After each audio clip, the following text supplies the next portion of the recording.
o ngara no sindi maara koye niwre kono sina ɗum ngara ɗumantini o ɓewi o ko selli kon koyo daro o juula koye ɗum sayi ko ɓe jama noon ɗo eɓe jooɗo nan yaali ɓeeray almami o ɓeyni ɓeeray almami kono almami nawi feƴƴu de feƴƴu julna a jogui tubasnano ko feƴƴu jalna almami woni hakkude maɓɓe wo ɓeyni ko almami woni yeeso kono ɓe fof koɓe munno hitere jaɓata ɗum hitere ka haɗa tan waɗi goɗɗo ɓanto hay gite beldina gite o naara wallah musal allah dande yallah surru allah surru almuhim ko ɗum ɗo woni awra gorko no yeddodira busal gorko ko awra kana awra masala yeddiraɗo juutuɗo e bahase muɗum ala e natde muɗum ɗo yani si tawi on tigui o juuli joni busal ka busal makko no woodi e busal makko ngal ko yaltiti sen indi busal ngal ko awra ele no woodi ko suuɗira ɗum haɗa juɗde makko nden ko bonde sen wi busal ngal na awra say si yaltiti joni tuube goo no woodi joni ko kesum kiɗɗum joni jiinji goo no woodi ara no seeka woowi koynete kaari no walki joni ko walkaɗi wona yaddede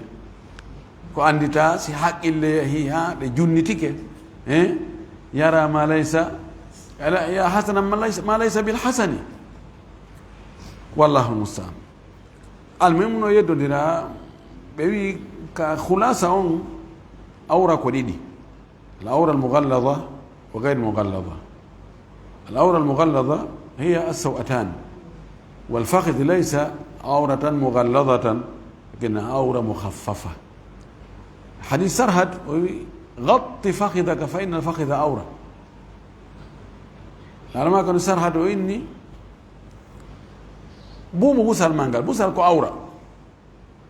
طيب وبيبي بوسال كو أورة بين بجيتي ودو حديث وي بوسالنا أورة نلا رسول الله صلى الله عليه وسلم هاري بوسال مودون مويرتي بوسانغال أمودي على مغال تونتون على مغال أبو بكر سلمني ويني بسم الله Bakir naati yi busal makko ngal do ɓeɗano okkuma o inni mi hersata mo tawata hay malaika ɓe no hersa ko rafida tun wona hersata Uthman alayhi ma yastahiquna min la'inillahi o wi ɗungo mum teddugo ngo ɓayno anda o ƴetta ɗum o naɓa e awra on tigi tigi o jogo awra oya o wi holli ka o tappi ka busal no busal na awra waggol jammo hakkude muɗum ɓenni ko awra kono na awra tekkuɗo ko awra hakke ndi ɗon ko ɓuri moƴƴude ko suuɗugol si yaltiti aray wiyata ko awra on tigi tigi woni ko yaltiti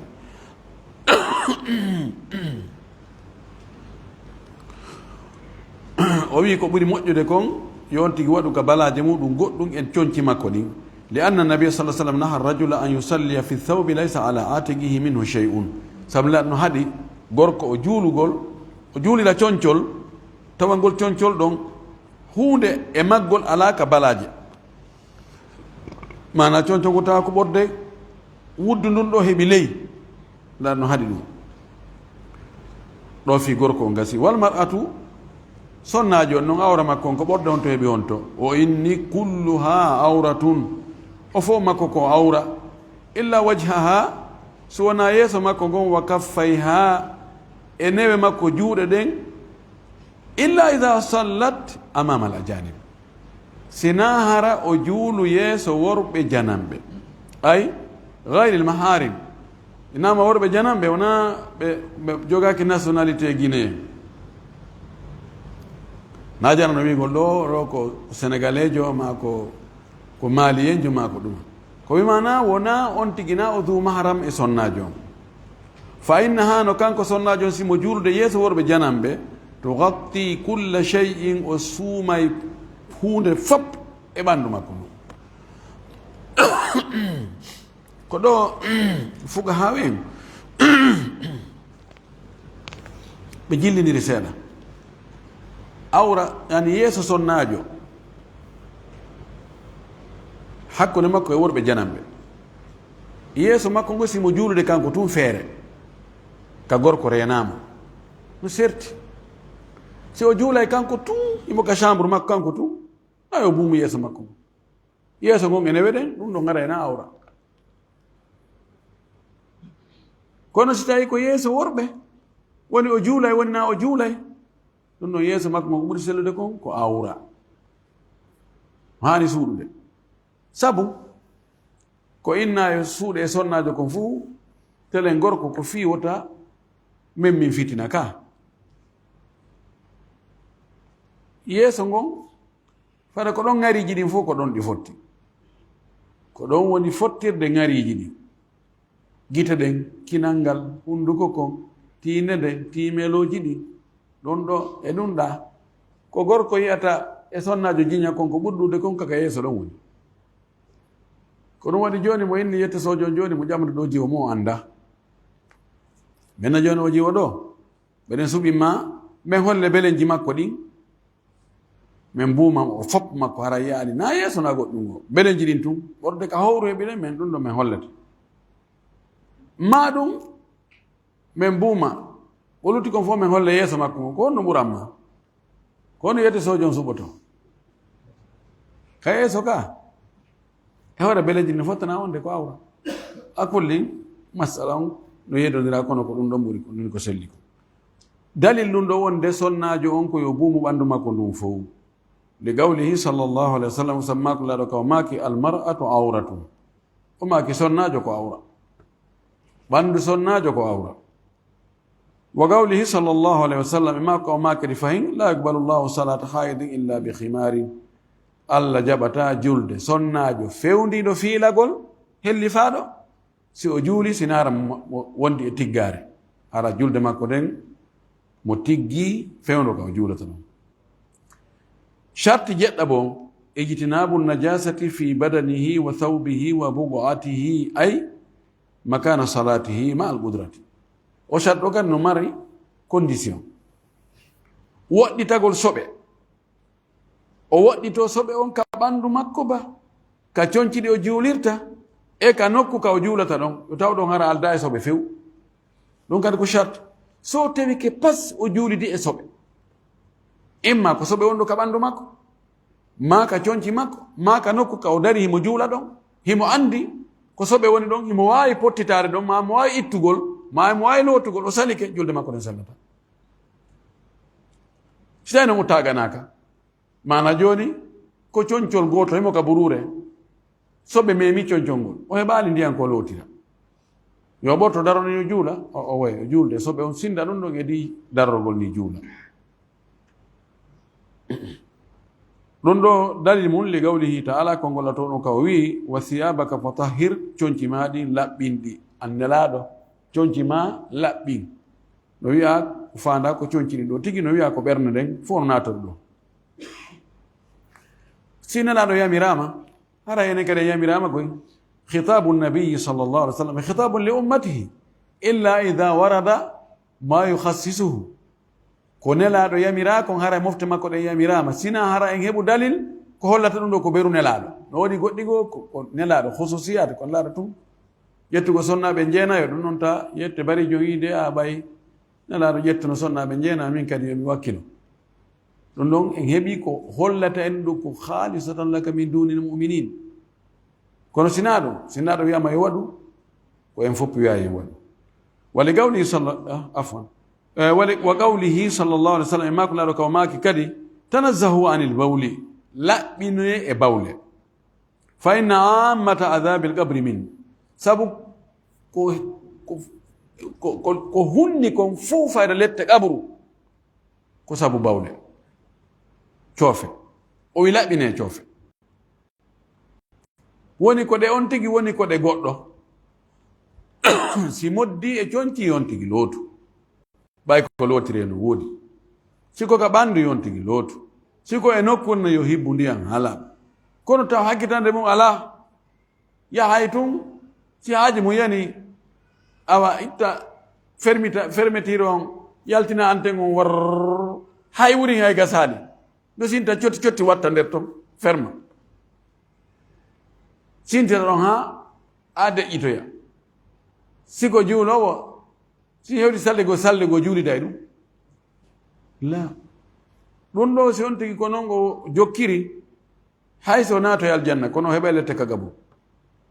tawi o rewi e gaburuji ɗiɗi o wi ɓe wonɓe ka gaburuji ɗo hiɓeno lettede fewɗo ɓe lettiraka fi ko satti amma goɗɗo e maɓɓe o yahayno waddira yimɓe ɓen o egga haalaji bonɗi o kaari no wima ɗum anani ko kaari wima anani ko kaari o onno ko ɗum wonno golle mum o wi amma oya so bawle laɓintinatako riwaya go wi o surrata hoore makko ka bawle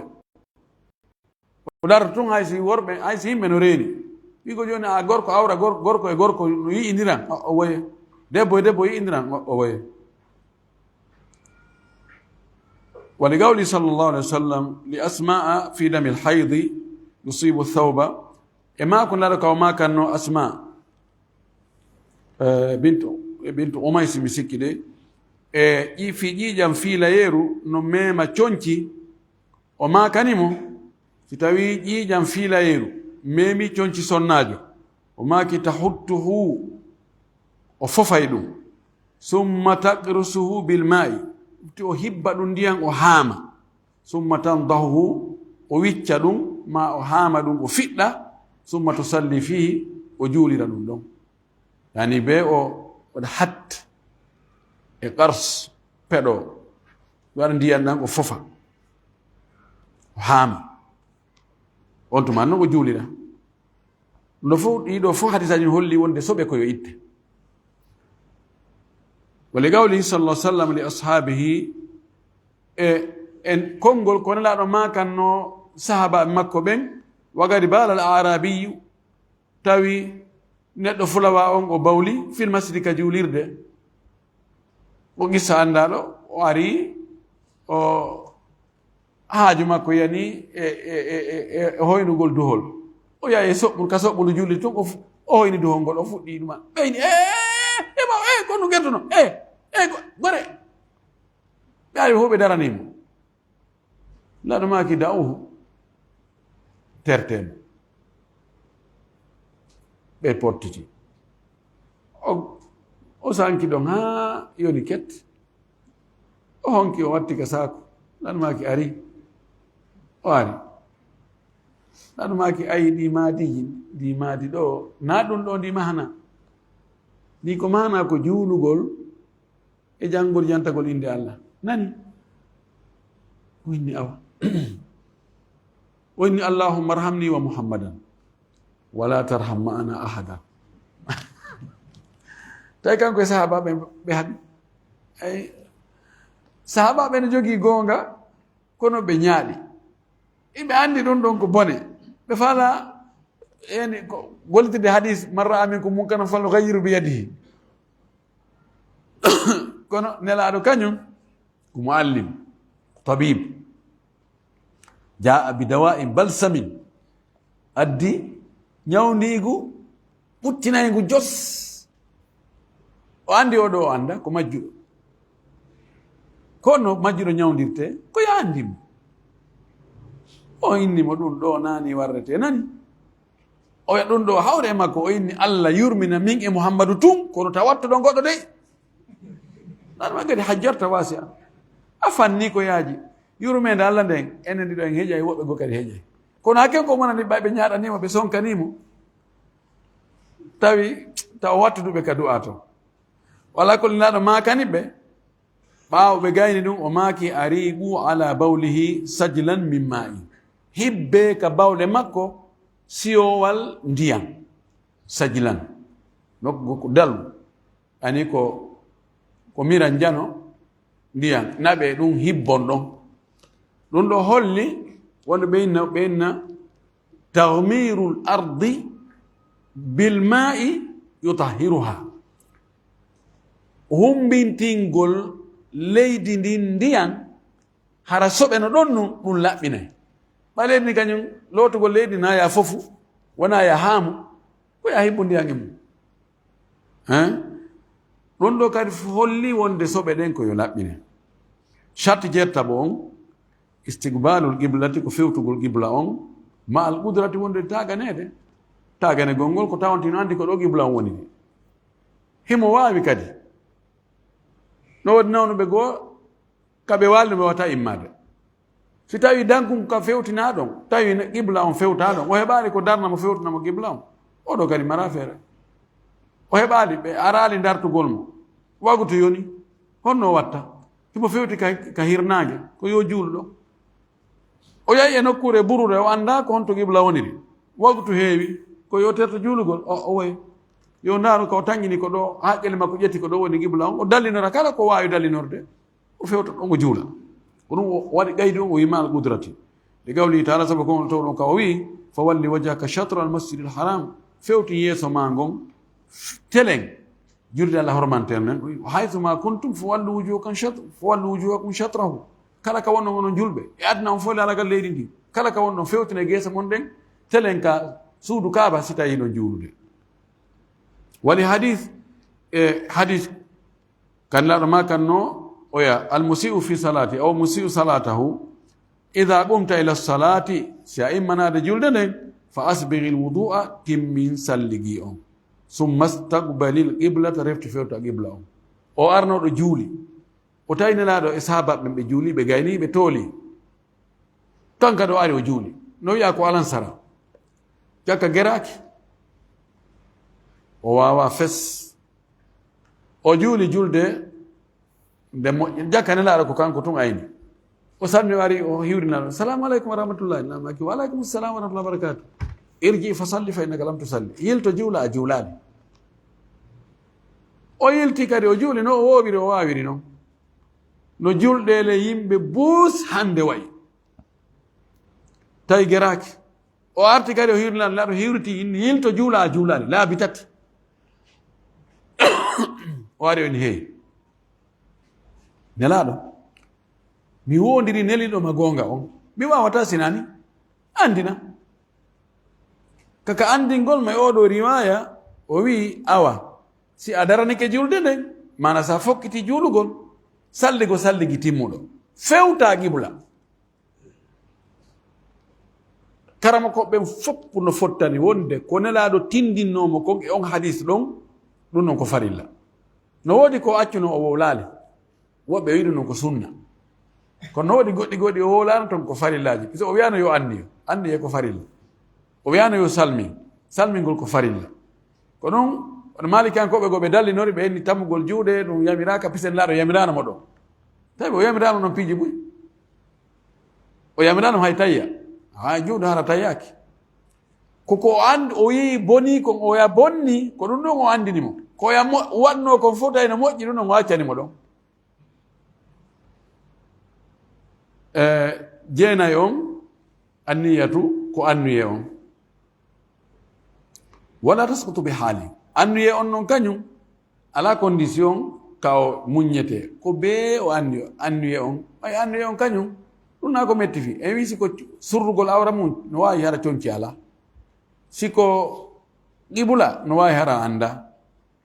kono annuye aron kay ɗum nde mbe on tigi anniyo annuye on na ko wowlete ka ɗengal ɗo allahumma inni nawaytu salata dhuhri salata abi bakrin allahumma asin wuqufi bayna yadayka allahu akbar la ɗo yamiraka de fiɓugol ko décision ka ɓernde ga joni so tawi ɗa faala yahude janngo ɗa faala dawde kindiya e haaju ko wayni allah mi annike bimbi mi yahay kindiya e haray ko mi yaha ha kabele mi ƴetto e weetay tun itta kooƴe immoɗa ko noon julde kadi kono dewe ɗen fof ko noon ɗum woni annuye o wi o annuye noon ko chartli hadisi omara saabu hadis mo omar ibnu khattab filli laaɗo maki innama al amalu binniyati andu golleji ɗin ko taskorte yoɓe ko embere annuyeji ɗin golleji ɗin ko ɓero annuyeji ɗin wa innama li kulli mri'in ma nawa neɗɗo ko o mari joddi golle makko ko ɓer ko anni ko wa mahallu hal galbu nokku annuye on ko honto annuye on watta ko ka ɓernde wona juuɗe anniyoto wona gite wona kinal wona noppi wona koyɗe ko ka ɓernde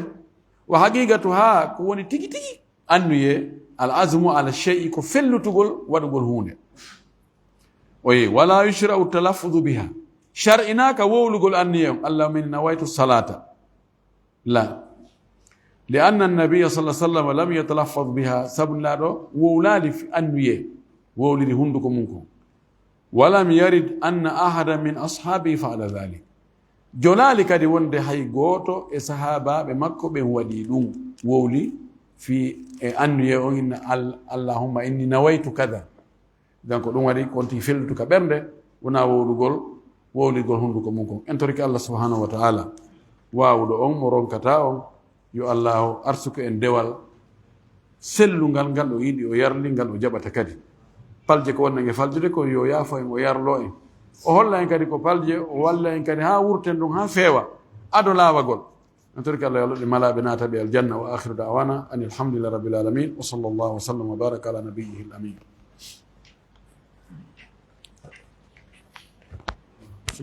Kesin olarak.